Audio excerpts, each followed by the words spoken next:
विशेष गरी म आज तपाईहरुलाई के कुरा भन्न गइरहेको छु भने रेस्टुरेन्टमा कसरी लुटिन्छ डान्स बार डिस्को हैन अनि तपाईको चाहिँ रेस्टुरेन्टहरुमा चाहिँ कसरी लुटिन्छ हाम्रो विदेशमा विशेष गरी विदेशबाट आएको दाजुभाइहरुलाई चाहिँ कसरी लुटिन्छ हेर्नुस् है।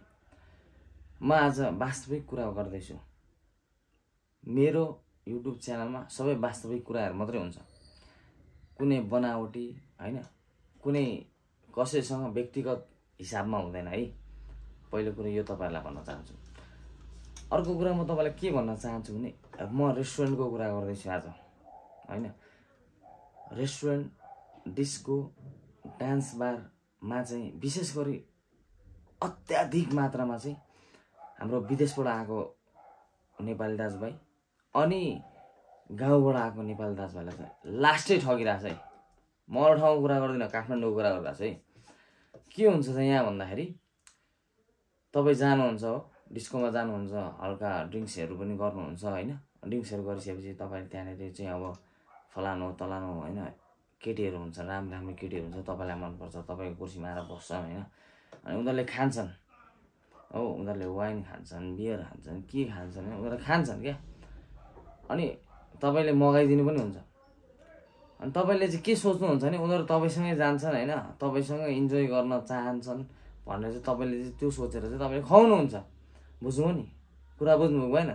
जुन केटी आउँछ तपाईसँग बस्छ, खान्छ, ड्रिंक्स गर्छ, हो त्यो केटी चाहिँ तपाईसँग जान्छ भनेर चाहिँ उले भन्छ तपाईलाई हैन। अनि तपाईले ड्रिंक्स पनि गराउनुहुन्छ हैन, वाइनहरु दुनिया 20-25 हजार 50 हजार तपाईको चाहिँ खर्च गराइदिन्छ क्या त्यो केटीहरुले। बुझ्नुभयो नि?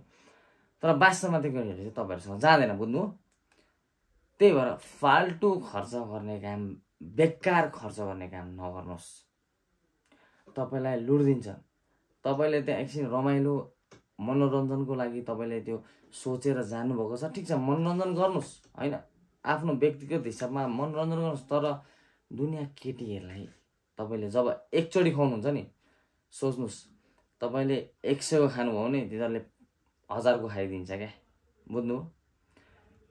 अहिले नेपाली दाजुभाइलाई यस्तो लुटिरहेछ, म्याक्सिमम लुटिरहेछ हैन। उनीहरुलाई थाहै नपाइकन लुटिरहेछ क्या। त्यही भएर तपाईहरुलाई म के कुरा भन्छु भने यस्तो ठाउँमा तपाईहरु जानुहुन्छ, आफू रमाइलो गर्नुस्, इन्जोय एक्लै रमाइलो गर्नुस् क्या। अनि कोही आउँछ बस्छ अनि गफसफ गर्नुस् हैन, तर खुवाउने काम बन्द गर्नुस्। तपाईले खुवाएर तपाईसँगै जाने, तपाईसँग घुम्न जाने हैन, तपाईसँग नाइट स्टे गर्ने, नाइट स्टे नै भन्दिनु, सिधै भन्दिनु, नाइट स्टे गर्ने भनेर सोच्नुहुन्छ नि, त्यो बिल्कुल गलत हो। कोही पनि जाँदैन।